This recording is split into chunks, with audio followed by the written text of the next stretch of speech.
Welcome to the Lead Pedal Podcast with your host, Bruce Outridge, where he talks all things trucking. Now let's get rolling. Hey everybody, how we doing today? Welcome to another edition of the Lead Pedal Podcast. This is episode number 1132, and today we're going to talk about drowsy driving. That's right, something that affects all of us. We've got Joe. Today we're going to be talking with Joe Dzierzewski of the National Sleep Foundation. Stay with us and we'll tell you all about what's going on. You know that Bison raised their rates at the beginning of the year for owner-operators and for company drivers. And I got to tell you, it has been so successful that they wanted to let you know exactly how much their drivers are making. That's right. They have significantly increased the base rates for their teams. So owner-operator teams can earn up to $360,000 per year. That's right. You heard me say that right. $360,000 per year. Company team drivers can earn up to $120,000 per year. Per driver. That's right, per driver. That's some big numbers, right? They have a wide variety of Canada-only dedicated team positions available for folks to choose from, and Bison has a steady freight to keep the teams moving. So if you want to significantly increase your base rates, then you want to make sure that you sign up for that. Now, Bison has also increased the base rates for owner-operators. Owner-operators running Canada only can earn up to $185,000 per year. They have a wide variety of Canada-only positions for owner-operators to choose from, and Bison has a steady freight to keep the owner-operators moving. So where can you learn more about all of these things? I mean, you know, $360,000 for owner-operator teams, $120,000 for company driver teams, and owner-operators running by themselves can earn $185,000 per year. Canada only, folks, that is incredible. Well, the best place to go is to go to bisondriving.com. And while you're there, while you're talking to the team, would you let them know that you heard about it from the Lead Pedal Podcast?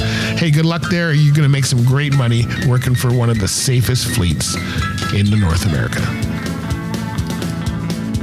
All right, so let's talk about safety while we're talking about it here. We're going to be talking with Joe Dzierzewski. Got the worst name.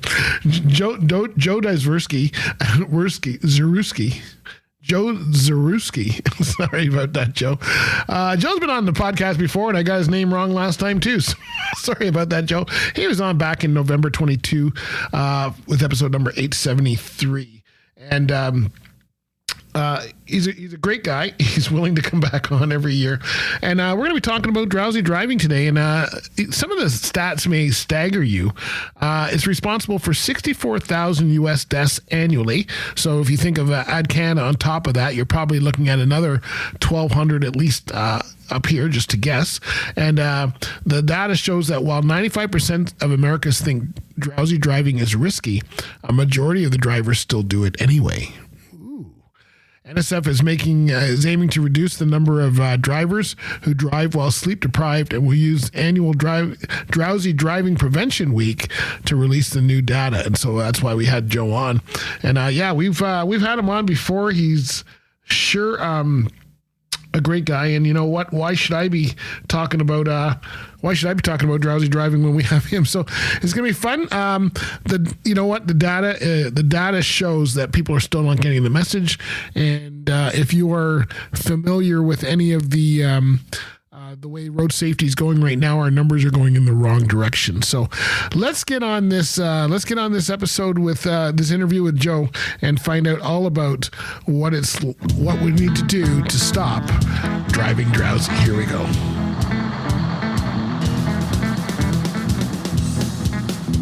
You're getting closer every time. I know it's only going to take, let's see, you're on last year. I think by next year.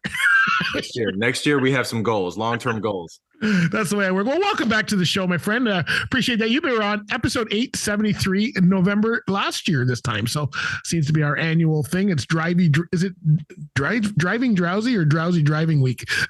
Drowsy Driving Prevention Week just actually wrapped up. It did. So, let's catch up with you first. What's been going on?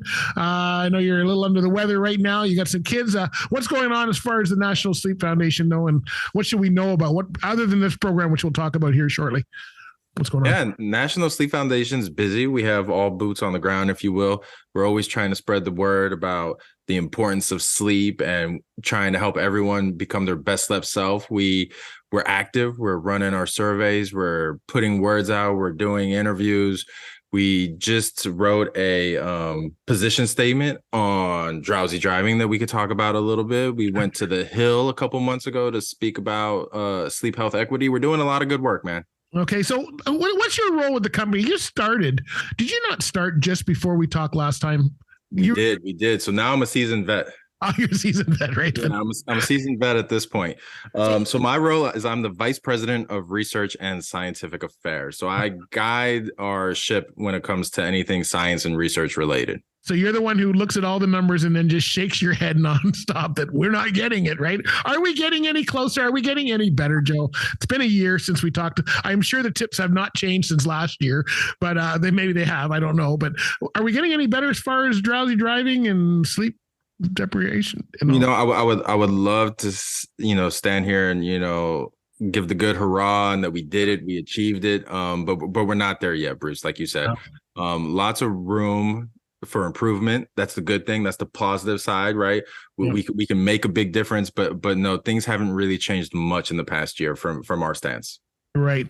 Now, up here, we're in Canada, you're in the US, and I think across North America, accidents are up as far as truck drivers go. I think 71% is the last stat that I heard, which is terrible. We should be the other way. But is drowsy driving and distracted driving getting mixed up? How are you able to split those in your stats? If someone's into an accident, was it because they fell asleep or was it because they were watching the phone? Is there a way to tell that for you, or is that mixed the numbers up? I mean, it's hard. It's hard. So that's the sort of research and I think the investigation that a lot of law enforcement do on the scene, these sorts of things. But when it comes down to it, I always like to think about impaired driving is impaired driving, right? So drunk driving, drugged driving, distracted driving, drowsy driving. We call them the 4Ds of impaired driving. They're all important. Sometimes you might be splitting hairs. What I can tell you, though, is that sleep is essential for the optimal functioning and control of a motor vehicle. Everyone sleeps. You need to sleep first to drive alert. It sets the stage. So then if you look at your text and you've already not gotten that good night of sleep, it's compounded. Yeah. Yeah, I found that. And last time we spoke, you mentioned that. And I've been watching my sleep and it's the same. I don't know why I know this, but I know that I need 8 hours every night. If I don't get 8 hours, it's not a good night. And I know when I get like 6 or 7, somewhere in the afternoon, I'm going to need that half hour nap, right? Just to kind of catch it up. And I can feel that it's all cumulative along the week. If you have nights where they're really short, by the weekend, you're sleeping all day. And is that true? Is that what you've been finding as well? Oh, yeah. I mean, I think it's first of all, it's great that you know the amount of sleep that you need, that you can feel it. And how do you judge it? You did the right thing. Is how do you feel during the day? Yeah. So when you sleep your 8 hours, you're feeling great. And that falls right in line with National Sleep Foundation recommendations of 7 to 9 hours for most adults. Yeah. So you're right, though. If you sleep 7 hours one night, 6 hours another night, 7 hours, 6 hours, you're accumulating what we call a sleep debt. You're building up your amount of sleep loss. If you're short 1 or 2 hours every day for 5 days, that 5th day, you're operating at a -5 to 10, somewhere in that range. And that's a serious problem when you can't operate a vehicle at its peak potential. It's not just things like your reaction time too. That's super important, being able to move or hit the brakes or maintain lane, but also sleep is so vital for everything we do. Even your emotional responses to someone tailgating or cutting you off or not using their tick signal, you're going to be more irritable behind the wheel. And that can lead to a whole host of problems as well. So it really affects everything when we drive. Yeah. Now, have you been in talks with, for you guys, it would probably be the ATA, the American Trucking Association, because the regulations they have out for the hours of service for truck drivers and stuff, we're allowed to drive a certain amount of time. We have to rest a certain amount of time. Do not really work for anyone.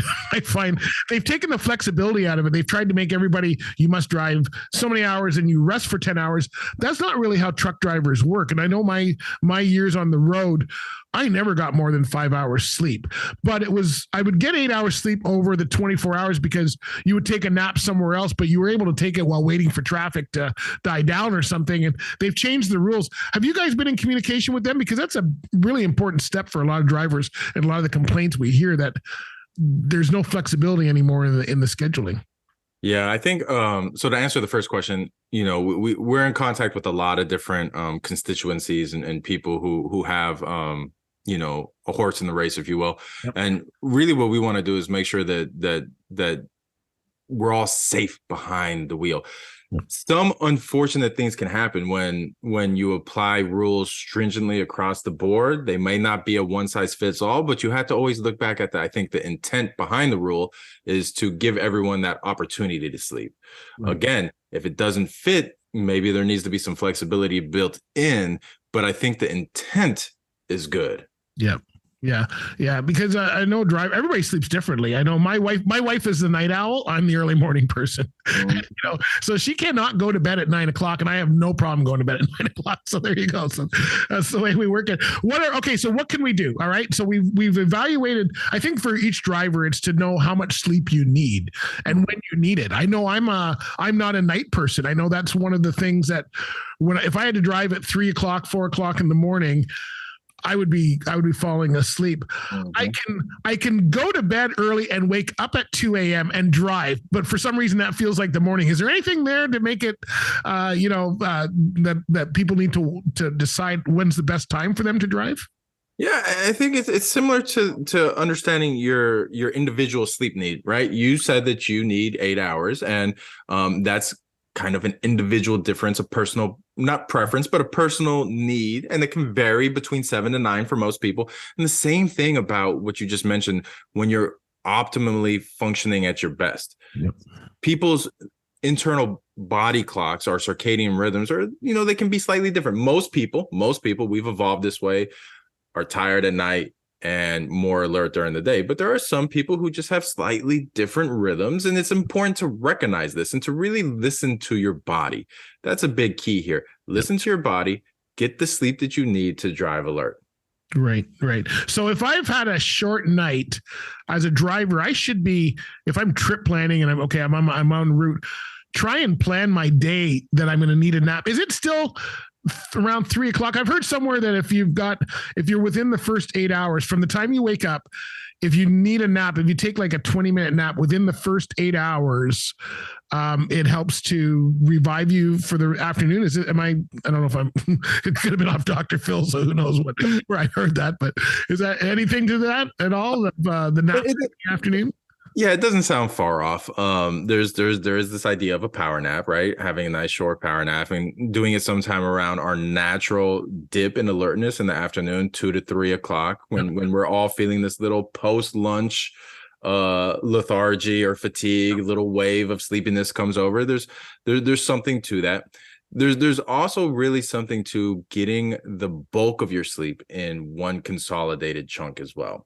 Okay. Right? We tend to think that that's a little bit better than trying to split up your sleep across multiple episodes throughout the day. Right. So a single nap, not a bad idea if you need that to recharge. Yeah. But avoiding nighttime sleep to try to do 3 or 4 1 to 2 hour chunks spread throughout the day, generally not the same thing. It doesn't add up quite the same that way. Okay.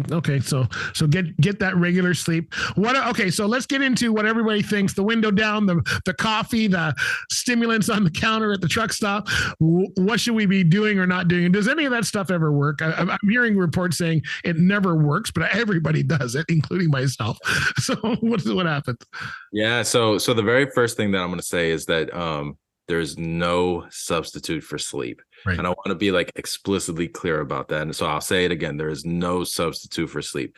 The nicotine gum, the caffeine pills, the energy drinks, any of those sort of, pharmaceutical shortcuts might on occasion get you to where you need to be, but they don't make up for sleep. It all has to start with sleep. Right. Sleep is the thing that promotes alertness throughout the day. These other things are artificial shortcuts, and it's not a substitute. It might be a little bit of a Band-Aid. And I think I might have said this last year. A Band-Aid's nice, But I'd rather just not get cut in the first place. Right. So what should we do? Maybe, a lot of truck drivers are on a schedule. If they miss their dock time, they actually could be waiting a whole nother day. It's not unusual for a load to be departed late, not the truck driver's fault. It's not ready on time, but then it still needs to meet some kind of schedule. So drivers are pushed a lot. What should we be doing? We know we need sleep, but maybe we don't have the time to get the proper 2 hours. Maybe we need 2 hours more sleep. Is it advisable, and you may not be able to say this, but is it something to, let's say, stop and take a walk around the truck, get out, get some fresh air, and then if you still find that down the road you're getting drowsy again, to pull over and nap? Or should someone just push through? And what do you think drivers should do? They're looking for something tangible. If the coffee and all that doesn't work, what do we need to do? We still need to get to that delivery. Yeah, I mean, it's a great question, and it's a very hard question to answer. So there are all the options that you just mentioned, the caffeine that could on occasion get you there. There's the stopping, the stretching, the rolling down the windows, going for a walk around the truck. Again, these are very much short-term solutions, right? I don't think a walk around your truck's going to get you 4 hours down the road. Yep. Yeah. Right. They might get you to that next gas station or to that next pull off. I think an important thing is to plan proactively. Don't just plan for that single stop and then pull in and see all the spots are full and be like, now I got to go another 8 hours. Plan for 4 spots or 3 stops along the way. Really, and some of it's going to be about changing the way that we think about sleep. And you said it yourself. Should they just push through? When we use those sorts of languages and terms, it makes it feel like it's a matter of strength. Right. And it's really not. If we stop thinking about it that way and start thinking about it almost as a matter of kind of recklessness. Yeah. And carelessness, because that's what you're doing. You're putting yourself at danger. You're putting a lot of other people at danger. It's changing the mindset from I need to be stronger and push through to I need to prioritize my health and well-being and the health and well-being of everyone around me by doing the right thing and getting the sleep that I need to be my best, slept self, my best slept driver, my best person during the day. So I think that small little tweaking of how we think about it might actually make a big difference. Okay. What about the parking? You just mentioned it, and that's probably, I think from the last stat I saw, is one of the biggest issues in our industry is the parking issue. And that's drivers just trying to find a spot and they can't. We're not allowed to park on ramps a lot of the times, depending on the state and the province. What? Any ideas? What happens there? Where do we go? There's nowhere to go. That's a problem. It's hard, and maybe you could correct me if I'm wrong, but I recently heard that the stat was for every 11 trucks, there's 1 spot. Is that right? Something like that. Yeah. And if you don't get into a spot by, I've been off the road for a while, but I'm hearing something like, 8, 9 o'clock at night, you're not getting one. Well, a lot of drivers are showing up at midnight, that's the end of their day. And what do? You're kind of out of luck. Yeah. It would seem to me that, given the reliance on the trucking industry to, move essential materials coast to coast, town to town, we just need to do something about that availability. I mean, it just seems like the clearest solution, as opposed to trying to find some sort of lottery system or, rotating schedules that may or may not work. If the availability of spots aren't there, that just seems like a structural problem that should be addressed in some fashion, some capacity. Yeah. Unfortunately, that when they did the regulation change a few years ago, that even made that worse, the parking issue, because they made everybody stopping at the same time. We used to be flexible and, can stop for 3 hours. So there seemed to be enough. So you've got more drivers on the road. You've got everybody stopping and starting at the same time. And now we have this issue of there's nowhere to sleep. And we recently had an accident. I think it was in the States somewhere where somebody in a car ran into the back of a truck that was sleeping on the side of the ramp, going off. So that does happen. Tell us about your campaign. So every November you come on to the Lead Pedal podcast, which I thank you for. But other than that, we must have more to this campaign than that, right? So certainly. So this year marks the actual 16th year of Drowsy Driving Prevention Week, the week when National Sleep Foundation tries to raise awareness and promote and encourage everyone to sleep first, Drive Alert. We want everyone to recognize the importance of a good night's sleep for health and safety for all of us. Like I said, 16th year, every year we run a survey to take the pulse of our beliefs and attitudes and thoughts and rates of drowsy driving. So we have some interesting information this year that we can talk about and share.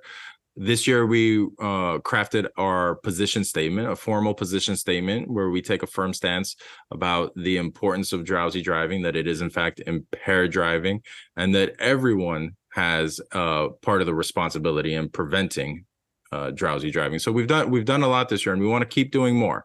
Okay. All right. Great. So if someone thinks they're okay, because everybody thinks, because the power nap means you can get 2 hours sleep a night, you're good to go. So that's a bragging right. It's the same as people saying, hey, I could drive to Florida in one shot. Yeah, well, that's good. You could, but that's not necessarily healthy. So what are signs people should look for? If maybe they don't realize that they're sleep deprived, what should someone be looking for? Give us a couple things, nodding off at a light, let's say, or something like that. Yeah, of course, those are the easy ones, right? If you're actually closing your eyes at any point, telltale sign, you should not be behind that the wheel of that vehicle. Right. But there's a lot of different things. If you just find it hard to focus on the road, if you're blinking more, right, thinking, ooh, my eyes are a little dry, probably a good sign. If you're daydreaming, if you have a hard time remembering the last couple miles, right? What were the vehicles around you looking like? What was the scenery? Were there any exits? If you have no recollection of the last several miles, you may not be alert enough to be operating that vehicle. If you're finding a hard time to maintain lane, you're hitting those rumble strips, maybe you're not maintaining accurate or appropriate distance from the cars in front of you, all these sorts of things, important signs. And I mentioned it earlier, a sign that I think goes unreported is this increased irritability or annoyance at things on the road that maybe wouldn't upset you on a regular day. Are you finding that the way that other people are driving more annoying or irritable? Or traffic is more frustrating? All these sorts of things. That's another sign that you might not have gotten the sleep that you need to be operating the vehicle right now. Okay, that may not be sleep stuff because I do that every day. That's got nothing to do with the sleep. Now, remember, I said it may be a sign. Didn't say it was. They are getting worse, and there are drivers. That's the way it goes sometimes. No, but that's very good tips. I think the one that I think most drivers would realize is the one not remembering the miles that they've gone the last few miles or something like that. That's a good sign. Any tips to what someone should be listening to when you're driving for 13 hours a day, finding something to listen to? Is there something that puts people, like, would talk radio put somebody to sleep more than music? Or do you have any stats, anything to do with that at all? Yeah, I don't really have any specific information or statistics to relay on that. I would think you would want something that's not, you don't want to listen to the sound of the breeze or the ocean. Yeah. Right? That would seem like a silly thing. Right. You want to listen to something that's going to keep you awake. So it's mentally captivating, but also at the same time, I think you want to be aware of being pulled too far from the road in front of you. Right. So it's one of these fine lines you have to balance.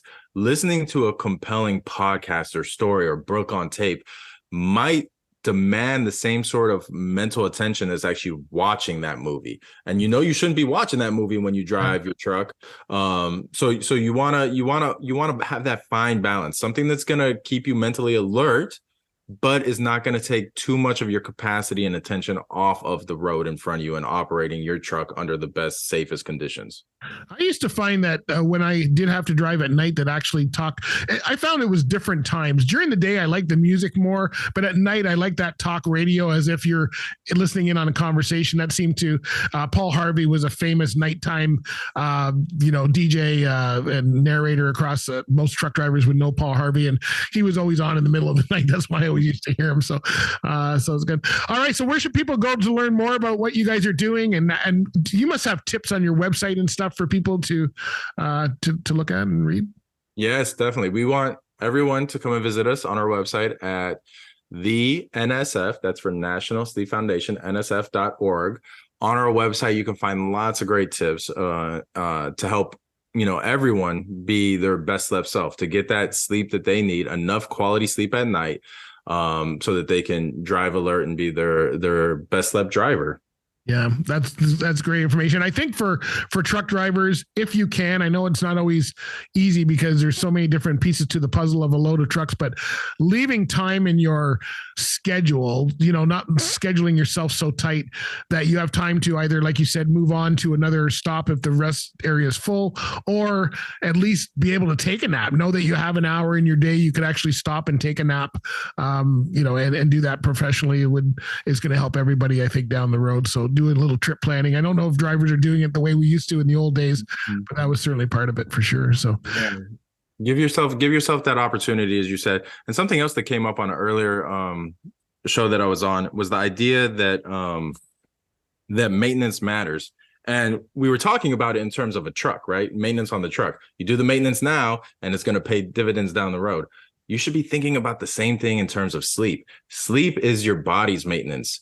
Yes. Do your maintenance on a daily basis, and it'll help you perform and avoid those costly repairs down the road. Yeah. I always show up early to everywhere. I can always take a nap. I know that for drivers, the way that our schedules run, especially for drivers who might be running 500 to 700 mile radius, you do multiple trips a week. It's not one trip all week, like a long haul driver to California. It's maybe you might do 2 or 3 New Jerseys a week or something like that, where if you don't get the right amount of sleep the first night, you're trying to catch up all week. You don't actually have time to do that. And that can be a very scary thing for everybody. So trying to get that proper amount of sleep before you start on your first trip and planning proper sleep throughout the week is going to help everybody a lot. Not everybody can do that, but we all need to try to do that, right? I think. Yeah, I think that's a great point. Try not to start your trip off with a half full battery. Yeah. Well, when you start on a Sunday, you're trying to be with your family. Now you're leaving at 6:00 when you should have left at noon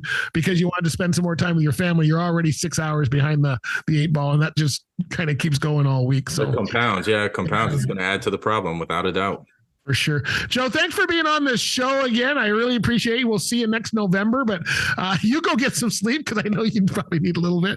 And thanks very much for being on the show. It's always wonderful talking with you. Appreciate it, Bruce. Thank you. Thank you. All right. And one of the ways that we want to make sure that our roads stay safe is by being safe with drug and alcohol testing. Driver Check's one of the leaders in that. And if you haven't, they not only are they worried about drug and alcohol testing, but workplace safety in general is what they do. So if you've never been to their Fitness for Duty Summit, or you've never been to their website to see what services they have, you're not sure what they can do because they work in a number of different industries with transportation as well as others, then go check them out at drivercheck.ca. They got a ton of services there, resources, information. If you're part of the clearinghouse in transportation, you probably have used Driver Check before, and they can help you with all of that. So go check them out, drivercheck.ca, and make sure you tell them what he sent you for sure. Okay, so that was a good interview with Joe. National Sleep Foundation is where you want to go to make sure that you get all of that information. And you can find them at nationalsleepfoundation.org is where I believe they are. And don't be relying on things like coffee. Don't be relying on over-the-counter pills.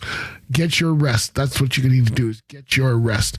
All right. We'll have all the stuff in the show notes for you so you can click right through. Hey, make sure you follow us. We're on Instagram, Facebook, Twitter, TikTok, LinkedIn, X, YouTube, wherever you get your podcasts, you can find us. And make sure you subscribe. Hey, there's some changes with Apple, so make sure you listen to our show on a regular basis or else it stops downloading for you. And check out Lead Pedal Radio. We got a new Instagram account there. All right, my friends, talk to you later. Bye for now. Get out there. This has been another episode of the Lead Pedal Podcast. For more information or to subscribe to the podcast, visit theleadpedalpodcast.com and be sure to follow the podcast on Facebook and Twitter.